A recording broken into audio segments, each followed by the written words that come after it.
नमस्कार, स्वागत है आपका। राष्ट्र टीवी देख रहे हैं आप। मैं हूं आपके साथ प्रशिता शर्मा। आज इस खास कार्यक्रम में आज खास शख्स से आपकी मुलाकात कराने जा रहे हैं जिन्होंने बिहार के पटना से लेकर मुंबई तक का सफ़र तय किया, जिसमें कई चुनौतियों का सामना उन्हें करना पड़ा, कई संघर्ष किए, कई सेक्टर्स में उन्होंने काम किया। सिविल सर्विसेज की प्रिपरेशन से लेकर बिजनेस सेक्टर में उन्होंने अपना हाथ आजमाया और आज लक्ष्य मीडिया ग्रुप संचालित कर रहे हैं मुंबई में। लक्ष्य मीडिया ग्रुप के सीईओ हमारे साथ मौजूद है शशि सिन्हा जी। सबसे पहले आपका बहुत स्वागत है शशि जी राष्ट्र टीवी में। धन्यवाद, थैंक यू। जिस तरह से आपने शुरुआत की पटना से और शुरुआती दौर में सिविल सर्विसेज की तैयारी की और कई सारे एग्ज़ाम्स, कॉम्पिटिटिव एग्ज़ाम्स भी दिए, आपकी शुरुआती दौर में पटना से मुंबई तक का ये जो सफ़र रहा वो कैसा रहा? ये एक बहुत ही महत्वाकांक्षाओं से भरा हुआ सफ़र था। थोड़ी सी निराशा भी थी, थोड़े से सपने भी थे। निराशा इसलिए कि सफ़र हमने शुरू किया था क्योंकि बिहार के थे और जो मेधावी छात्र होते हैं, पढ़ने में अच्छे थे। मैंने भी बहुत मेहनत से पढ़ाई की थी और यूनिवर्सिटी में सोशियोलॉजी ऑनर्स में टॉपर था। सबकी उम्मीद थी, मेरे माता पिता की उम्मीद थी, मेरे प्रोफेसरों की उम्मीद थी कि मैं सिविल सर्विसेज में ही जाऊंगा। पर जब हम अपने यौवन में थे, उसी समय मंडल कमीशन और ये सब के काले बादल मंडरा रहे थे और वो उसने थोड़ी सी अनिश्चितता पैदा कर दी। तो फिर हमने सोचा कि सिविल सर्विस कर तो सकते हैं, लेकिन अगर नहीं हुआ तो क्या। तो उसके लिए एक सेफ्टी नेट बनाया, एमबीए करने की कोशिश की और फिर वहाँ से रास्ता ही बदलता चला गया। अपने कुछ शक्तियाँ होती हैं जिनके अंदर वो ऑर्गेनिक फोर्स होता है, तो आप उसके साथ बहते चले जाते हो। तो मैं तो ये नहीं कहूँगा कि ये मेरा चुना हुआ रास्ता था, पर हाँ, प्रवाह के साथ मैं बहता गया और आज यहाँ हूँ। पटना से निकलकर मुंबई पहुंचे जी। जैसा कि सिविल सर्विसेज की प्रिपरेशन की, फिर मीडिया ग्रुप्स में भी आपने काम किया है और फिर आपको क्यों लगा कि बिजनेस सेक्टर में हाथ आजमाना चाहिए? ऐसा होता है कि बहुत सी चीज़ें जब हम पीछे घूम के देखते हैं तो लगता है कि ये किसी योजना के तहत किया गया है, पर सत्य ये होता है कि हम समय के साथ बहते जाते हैं। जिस तरह से अवसर हमारे सामने आते हैं, जिस तरह की परिस्थितियां अपने आप को हमारे सामने प्रस्तुत करती हैं, हम उन परिस्थितियों से लड़ते हुए, उनसे जूझते हुए, उनका फ़ायदा उठाते हुए आगे बढ़ते हैं। तो मैं नहीं कहूँगा कि मैंने कोई बहुत बड़ी योजना बनाई थी, पर जैसे अवसर आते गए, खुलते गए, जीने की जो जद्दोजहद थी, आगे बढ़ने की जो एक ज़िद थी, जो एक लगन था, बस वो मुझे ले आया और जब ये काम चुना तो पूरी शिद्दत से उसमें लग गए। अलग अलग सेक्टर्स में आपने काम किया है, यानी कि हर तरीके का अनुभव आपके साथ है। आज के सिनेरियो में बात करें, जिस तरह से यूथ अनएम्प्लॉयमेंट की बात इस समय बहुत ज़्यादा, पॉलिटिकली हम भी देखें तो बहुत ज़्यादा रोज़गार, बेरोज़गारी की बात होती है, ईज़ ऑफ डूइंग बिजनेस की बात होती है। और चूंकि आप बिजनेस सेक्टर से हैं तो आपको क्या लगता है किस तरह का माहौल फ़िलहाल देश में बना हुआ है? माहौल यही है कि जो एक डेमोग्राफिक डिविडेंड का फ़ायदा इंडिया को मिलना चाहिए था, समहाउ हम उस डेमोग्राफिक डिविडेंड को भुना नहीं पा रहे हैं।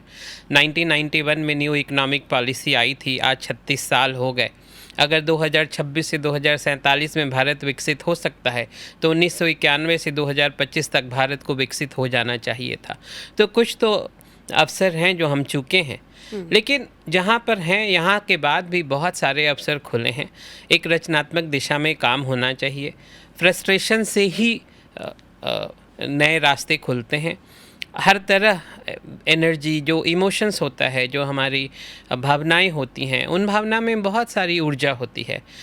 ज़रूरत है कि एक सफल नेतृत्व हो जो इस ऊर्जा को एक प्रवाह दे, एक दिशा दे। तो बेरोजगारी तो है, लेकिन उसका एक क्रिएटिव सॉल्यूशन होना चाहिए, एक रचनात्मक उसके लिए कोई उपाय निकलना चाहिए। कहाँ से निकलेगा, कैसे निकलेगा, मुझे नहीं मालूम है, पर ये तो समाज के जो बड़े लीडर्स हैं, मैं भी हूँ, पर मेरा दायरा थोड़ा छोटा है, पर अगर सोच सकते हैं तो सोचना चाहिए। There is a creative solution to every problem. प्रधानमंत्री लगातार कह रहे हैं, आत्मनिर्भर भारत की बात कर रहे हैं और यही कह रहे हैं कि नौकरी लेने वाले नहीं, देने वाले हमको बनना चाहिए। यानी कि एमएसएमई को बहुत ज़्यादा बढ़ावा इस समय सरकार दे रही है। उसको लेकर आपका क्या सोचना है? क्योंकि बिजनेस सेक्टर है, हमारी देश की इकोनॉमी में एक बड़ा रोल अदा करता है। अर्थव्यवस्था को मजबूत करने का काम इस समय जहाँ तक मेरी समझ है एमएसएमईज कर रहे हैं। क्या लगता है आपको? तो मैंने बहुत गहराई से सोचा है कि ये पूरी जो आर्थिक व्यवस्था है उसके नींव पे मानवीय आवश्यकताएं हैं. When we fulfil human needs we get compensated, we get rewarded. वही हमारा इनकम होता है, वही हमारी आय होती है. तो ये सोचना कि हम किसी के पास जाके नौकरी करें, मुझे लगता है कि आज ये सोचना चाहिए कि समाज की ऐसी कौन सी अपूरी ज़रूरतें हैं जिनको हम रचनात्मक तरीके से पूरा कर सकते हैं. और जब हम उन आवश्यकताओं को, उन ज़रूरतों को पूरा करेंगे तो निश्चित है कि हमें रेम्यूनरेशन, कॉम्पेंसेशन मिलेगा जो हमारी आय बनेगी. बस सोचने की ज़रूरत है. जो सर आपने लीडरशिप की बात की, नेतृत्व मजबूत होना चाहिए, कई सारे लीडरशिप प्रोग्राम्स भी आपने संचालित किए हैं. तो जनरेशन्स चेंज हो रही है, जेनजीज की हम बात करते हैं, ये कहा जाने लगा है कि उनका सोचने का, काम करने का तरीका बहुत ज़्यादा अलग हो चुका है. जो पहले था जनरेशन के बदलने के साथ वो भी बदल चुका है. इससे आप कितना इत्तेफाक रखते हैं? ये बदलाव अच्छा हो रहा है या इसको अच्छा करने की ज़रूरत है? जिस परिवेश में, जिस समाज में जिस तरह की टेक्नोलॉजी तंत्र इसमें हम रहते हैं, तो मैनेजमेंट में हमको एक पेस्टल फ्रेमवर्क सिखाया जाता है जहाँ की political, economic, social, technological, environmental और लीगल ये एनवायरनमेंट्स होते हैं जहाँ हमारी सोच बनती है, जहाँ हमारी सोच बसती है. तो है क्या कि टेक्नोलॉजी बहुत तेज़ी से बढ़ी है और आज दो जनरेशन के बीच में सिर्फ 3.5 साल का फ़र्क है. दो बच्चे जिनके उम्र का फ़र्क 3.5 साल का है, they belong to 2 different generations. तो मुझे नहीं लगता है कि जो हम आज समझ पा रहे हैं जेन ज़ी में वो परेशानी है. शायद परेशानी हम में है. जिस तरह से हमने अपने बच्चों को बड़ा किया, जिस तरह का समाज, जिस तरह का परिवेश, जिस तरह की टेक्नोलॉजी उन्होंने देखा, शायद हम समाज को उस तरह से बदल नहीं रहे हैं. और ये समाज में बहुत दिनों से होता चला आ रहा है. देखिए, जितना भी ये वर्किंग सेक्टर है वो स्त्रियों के लिए नहीं बना है. वर्क एनवायरनमेंट जो कॉरपोरेट सेक्टर में भी हैं या जिस तरह से भी, वो सब मर्दों के लिए बना है. औरतों का शरीर अलग है, औरतों की ज़रूरतें अलग हैं, औरतों की भावनाएं अलग हैं. लेकिन अगर उनको काम करने जाना है तो उनको मर्द की तरह जीवन जीना पड़ता है. वहाँ पे उनके लिए कोई व्यवस्था नहीं है. इसी तरह आज जब जेन ज़ी अपने आप को एक अलग परिवेश में पला बढ़ा हुआ पाता है और जब वो बाहर निकलता है उस दुनिया में जहाँ के हमारे जैसे लोग जो पुराने समय के हैं और लीडरशिप पोजीशन में बैठे हैं, तो उनके और हमारे सोच में एक बहुत बड़ा टकराव पैदा हुआ है.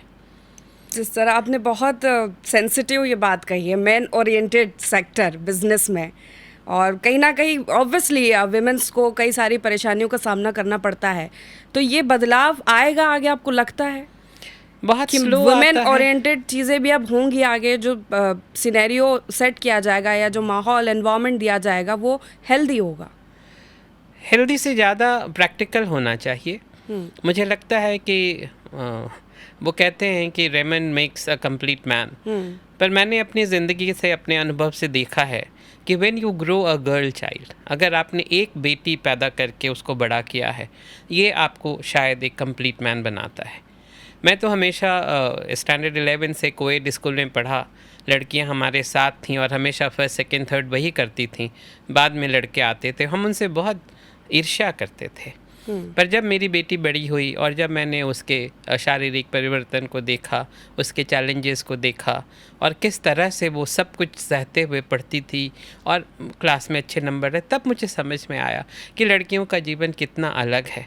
कितने सारे संघर्ष हैं उनके, भावनात्मक रूप से कितना उद्वेलित रहती हैं. महीने के कुछ समय फिर भी compete करती हैं लड़कों के साथ, जिनको मालूम ही नहीं है कि महीने के 30 दिन 30 तरह के होते होंगे. तो समाज को ये परिवर्तन करना होगा. बहुत दिन से चल रहा है. 1860 में इंडस्ट्रियल रिवॉल्यूशन आया, आज हम 2026 में हैं. समाज शनैः शनैः परिवर्तित हो रहा है, पर कुछ ज़रूरतें हैं कि थोड़ा सा लीप फ्रॉगिंग होना चाहिए. जिस तरह लड़कियों के लिए मैंने कहा, उसी तरह जेन ज़ी के लिए भी नियम बदलने चाहिए. साल भर में एक बार अप्रेजल हो. उनको अब इतनी पेशेंस उनके अंदर नहीं है. ये इंस्टेंट ग्रेटिफिकेशन का ज़माना है. वो जो भी करते हैं, अभी कुछ दिन पहले ही मेरा एक मित्र मुझसे कह रहा था कि उसका लड़का पढ़ता नहीं है. बोले क्यों? नहीं 1-2 घंटे भी बैठ नहीं पाते। मतलब आज के बच्चे 2 घंटे बैठ ही नहीं सकते। हमारा अटेंशन स्पैन छोटा हो गया है। तब उसको मैंने बोला कि आधे घंटे पढ़ने बोलो, आधे घंटे के बाद 5-10 मिनट उसको कुछ डाइवर्जन दो, फिर उसको आधे घंटे पढ़ने बोलो। And he has done so well. ये मैंने देखा है और उसने खुद भी माना है। तो इस तरह के की सोच हमारी बदलनी चाहिए। क्या इस चीज़ में सोशल मीडिया का एक बड़ा हाथ है? जो हम 30 सेकंड 60 सेकंड की रील्स देखते हैं, तो पेशेंस लेवल कम हो रहा है, या फिर जो चीज़ें हमें बहुत जल्दी जल्दी अवेलेबल हो जा रही है, तो जो अमाउंट ऑफ अवेलेबिलिटी है वो बहुत ज़्यादा है, इसलिए पेशेंस लेवल कम हो रहा है जेनजीज में या यूथ जनरेशन में। यस, वही मैंने बोला कि समाज का और जो हमारी तांत्रिक प्रणाली है, उस परिवेश में जो हम रहते हैं, धीरे धीरे हमारा मन वैसा ही बन जाता है। पहले देखिए बैंक जाते थे, अगर कभी डैडी ने कह दिया कि ये चेक लो और पैसे निकाल के बैंक से ले आओ, तो हम मन से बिल्कुल तैयार होते थे कि आज 2.5-3 घंटे लग जाएंगे। एक चेक से कैश लेने में 2.5-3 घंटे लगते थे। तो जीवन शनह शनह चलता था। वही हमारी पर्सनालिटी थी, वही हमारा विचार था। आज बैंक से पैसा निकालना है, ये कौन सी बड़ी बात है। मोबाइल से स्कैन किया, पैसे इधर से उधर हो गए, सब कुछ उधर से उधर। हमारा मन भी उसी तरह बदलता जाता है। ऑफ कोर्स सोशल मीडिया है या टेक्नोलॉजी है, इन्होंने ही हमारे मनोदशा को बदला है।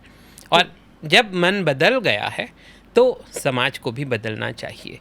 ये इस कल्चरल लैग का एक थ्योरी है ऑकबर्ट निमकॉफ का, जहाँ कहते हैं कि मटेरियल कल्चर जल्दी से बदल जाता है, नॉन मटेरियल कल्चर टाइम लेता है।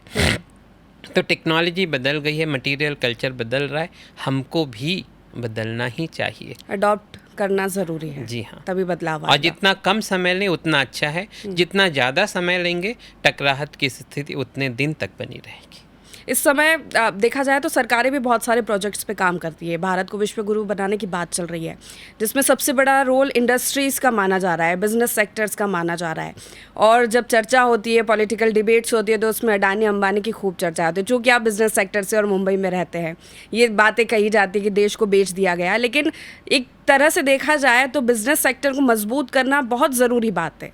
शुरुआत में मैंने ही कहा था कि अब देश की अर्थव्यवस्था में एक बहुत बड़ा रोल बिजनेस सेक्टर का ही है। सही है। 2 तरह की धारा है समाज में अभी, या जो 4th इंडस्ट्रियल रिवॉल्यूशन चल रहा है, जहां आज समाज खड़ा है, दोनों ही तरह की ज़रूरतें हैं। एक बहुत ही ज़्यादा कैपिटल इंटेंसिव सेक्टर है, दूसरा एक बहुत ही ज़्यादा मेंटल कैपेबिलिटी इंटेंसिव सेक्टर है, जहाँ टैलेंट की ज़रूरत है, जहाँ नई नई सोच की ज़रूरत है। तो जो कैपिटल इंटेंसिव है, वो कैपिटल को सचमुच में कुछ लोगों के हाथ में ही वो कंसंट्रेशन होना चाहिए, क्योंकि wealth when it is distributed it becomes thin, और फिर वो इतना ही कम रह जाता है कि आप उससे कुछ कर ना सकें। तो इन्वेस्टेबल फंड सरप्लस से ही निकलता है। तो कोई बहुत बुरी बात नहीं है अगर बहुत सारा धन कुछ लोगों के हाथ में है, वो रचनात्मक तरीके से सोच सकते हैं। और हमें तो ये बताया गया है कि एंटरप्रेन्योर इज़ एसेंशियली परोपकारी होता है। इतना धन वो कमा सकता है या इतना सरप्लस वैल्यू पैदा करता है जिसको वो खुद कंज्यूम नहीं कर सकता। तो वेल्थ का कंसंट्रेशन बहुत बुरी बात नहीं है, लेकिन हाँ, जिस तरह से वो देखा गया है कि वेल्थ का एक डिस्ट्रीब्यूशन भी होना चाहिए, एक रचनात्मक तरीके से, एक क्रिएटिव वे में। तो जो सरकार जिन प्रोजेक्ट्स पे अभी काम कर रही है, इंडस्ट्रीज़ को बढ़ावा दे रही है, वो सही दिशा में जा रहा है, क्या लगता है आपको? हाँ, इंटीरियर सेक्टर्स में भी लोगों को बिजनेस से जोड़ना, आत्मनिर्भर की बात करना, छोटे छोटे उद्योगों को खोलना, और खासकर विमेन एम्पावरमेंट की बात करके महिलाओं को भी आगे लेके आना। सरकार की कोशिश तो अच्छी लग रही है, कुछ रिजल्ट्स आने चाहिए थे और जल्दी, लेकिन शायद राज्य सरकार और केंद्र सरकार के बीच का तालमेल जहाँ बन सका है वहाँ ज़्यादा काम हुआ है, जहाँ नहीं बन सका है वो स्लो हुआ है। India is a federal structure, और केंद्र सरकार और राज्य सरकार जब मिल के काम करेंगे तो ही रिजल्ट्स जल्दी आएंगे।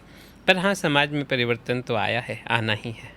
कॉरपोरेट सेक्टर में बदलती चीज़ों, जनरेशन्स बदल रही है, लोगों की मानसिकता बदल रही है। चूँकि हम जेनज़ीस पे चर्चा कर चुके हैं, उनका सोचने का तरीका, काम करने का तरीका बहुत ज़्यादा अलग है।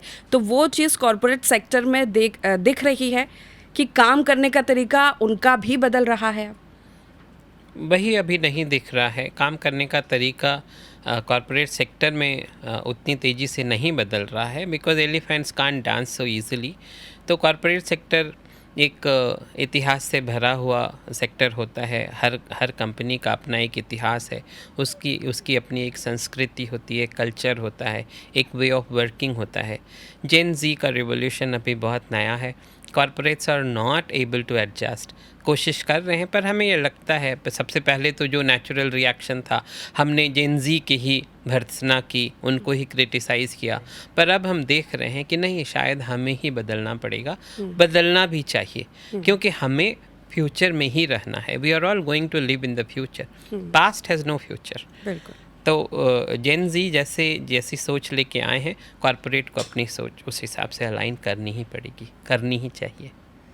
शशि जी, बहुत शुक्रिया हमारे साथ जुड़ने के लिए और तमाम सिनेरियोस पर खुलकर चर्चा करने के लिए, अपनी बात रखने के लिए। तो ये थे हमारे साथ लक्ष्य मीडिया ग्रुप के CEO शशि सिन्हा जी, जिन्होंने कई सेक्टर्स में काम किया है, बदलती चीज़ों को देखा है, जनरेशन बदल रही है और किस तरह से समाज आगे बढ़ रहा है, टेक्नोलॉजीज़ बढ़ रही है। तो ये बहुत ज़रूरी है कि हमें उसको अडॉप्ट करना चाहिए और समय के साथ समाज को भी बदलना बेहद ज़रूरी है, ताकि कॉरपोरेट सेक्टर हो या कोई अन्य सेक्टर हो, उसमें सभी जनरेशन अच्छे से काम कर सके। तो फिलहाल के लिए इस कार्यक्रम में इतना ही। देखते रहिए राष्ट्र टीवी। नमस्कार।